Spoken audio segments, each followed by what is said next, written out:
So we got into, starting with on the trail running side that we've talked here, so it's part of the super light running campaign. We started trail running in, at least from a footwear perspective, in spring 17 with the Norvan VT, so vertical technical, and then spring 18 with the Norvan long distance shoe, and then so now in spring 19 we're sort of rounding out the footwear assortment with a super light shoe, so Norvan SL. So Norvan is call sign for North Vancouver, it's our home base. We use that terminology each time: Norvan VT, Norvan long distance LD, and then Norvan SL. And given that in the sport of trail running, where we position ourselves, is really about exploring wild places through trail running as opposed to race. So we're really the other side, about explore, which means that our shoes often get taken to very wild places and technical underfoot places. So there's an amount of technicality that we have to build into even a super light shoe, and protection that we want to build into the shoe. So it's at 185 grams and it has the right level of protection for a super light shoe. Let's put it that way. So from the bottom up, we start with the outsole. The lug pattern that we use, it's from toe to heel. We could take lugs off to save weight, but we chose not to because we wanted to have both penetrating in the ground and also static friction against wet rocks. So we shave off all the top of the lugs to get a soft, flat lug head, and using Vibram Mega Grip rubber compound gives excellent grip on wet rocks.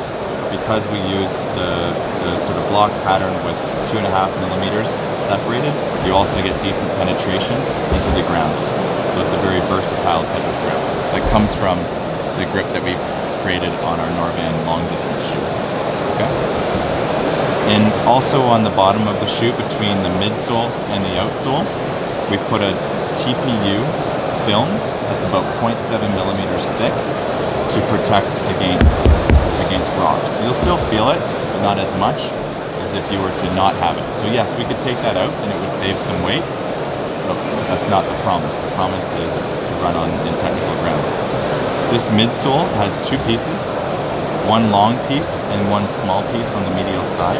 It's with a super light EVA that we use, so it's very lightweight and very soft. So we actually have to increase the hardness of it to make it perform well on technical ground. It has a 7 millimeter drop between the heel and the forefoot, so it does have a lot of cushioning in the heel as well. On the medial side, because it's for technical ground, your body as a natural stability agent, when you run downhill, for example, if you watch your feet, you splay your feet out like this. Okay, so it puts a lot of stress on the medial heel of the shoe. So we put this in the back here. It's 5 Shore C harder than the rest of it. You don't really feel it, but the shoe gets protected from a lot of the extra stress that you put here. It's only about this thin, maybe 3 millimeters, 4 millimeters wide, and it just acts as an extra sort of anti-fatigue insert there. Further up still into the upper, we use a TPU mesh. So it's a polyester yarn that has TPU infused. So the nice thing about that is, because the promise is super light, it has to be super light when it is dry, but also when it's wet. It's easy to make something light when it's dry, but when it's wet, you want it to be hydrophobic to repel water. So there's nowhere for the water to be absorbed because it's TPU, can't absorb water. Okay, so the water goes in and the water goes out. Okay, so it stays super light. The other nice thing about using TPU is that we can actually heat it and melt it together. So that's why we create, so for example, these sort of stability bars that you see on the lateral and medial side, to really kind of be able to hold the foot into place and give the shoe some lateral structure. We don't have to add material. We can just use the same material. We do put a toe bumper on the front that it's robust. We could have taken that out to save weight, but no, we need to make sure that it's robust. In the back of the shoe, it does collapse down. We cut the midsole here, or the upper here. So if you wanted to wear it with, this clog around or anything, you can do that. We also have this microfiber material, which is very soft against bare skin, so you can wear it barefoot if you want to, or with a very thin sock. and it's comfortable. There's no, and also it doesn't take in water. It's very hydrophobic because it's very thin. There's no insole in the shoe. Okay, so that saves a lot of weight, and it's also very comfortable against your foot because it is that same microfiber material that you see around the side. What else do I say? Yes, the tongue itself, it has some padding in it just to protect the top of your foot. A very flat lace. And then lastly, this little kind of cut at the back, this is not by accident, this is real, okay? The original idea where we kind of came up with the idea of super light was, well, can we create a shoe that's running between climbs, for example?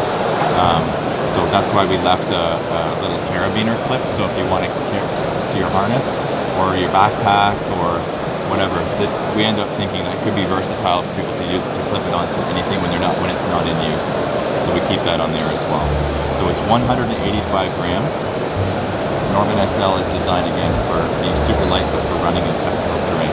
Okay, it also comes in a Gore Invisible Fit version. Hey dear gear nerds, thank you so much for all your thumbs ups. They're amazing. Keep them coming because I'm not done with editing all the videos yet. So you might also want to hit that subscribe button to not miss any of them. And I will see you at the next one. Peace out.